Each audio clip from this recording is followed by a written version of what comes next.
Hello అందరికీ, ఎలా ఉన్నారు? మా ఊరు వచ్చి సుబ్బరాయుడు సత్రం అండి.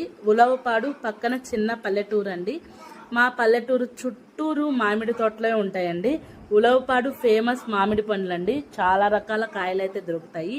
ఈ సీజన్ టైంలో ఏంటంటే చుట్టూరు తోటలే ఉంటాయి కదా, ఇంకా ఆ తోటలోని ఫ్రెష్ కాయలు అనేది కోసుకొచ్చి ఈ విధంగా చిన్న చిన్న షాపులుగా అరేంజ్ చేసి మనకి సేల్ చేస్తూ ఉంటారండి. మనం మార్కెట్లో కొనుక్కునే కంటే ఇట్లా షాప్స్ దగ్గర కొనుక్కుంటే వాళ్ళకు కూడా కొంచెం వ్యాపారం అవుతుంది, మనకు కూడా ఫ్రెష్ కాయలు అనేవి దొరుకుతాయండి. పచ్చడి కాయలు, అన్ని రకాల కాయలు దొరుకుతాయి. మామిడికాయలు అని చెప్పి, రసాల కాయలు, సువర్ణ రేఖ కాయలు, మంగినపల్లి, అన్ని కాయలు దొరుకుతాయి. పచ్చళ్ళకు కూడా కాయలు దొరుకుతాయండి. చాలా ఫ్రెష్గా ఉంటాయి. మీరు ఎప్పుడైనా ఉలవపాడు వచ్చినప్పుడు కంపల్సరీ విజిట్ చేయండి. అండ్ ఏదైనా హెల్ప్ కావాలంటే నాకు కామెంట్ చేయండి ఫ్రెండ్స్, నేను రిప్లై ఇస్తాను. అండ్ నా ఛానల్ని అయితే సబ్స్క్రైబ్ చేసుకోండి friends. Thank you. Bye bye.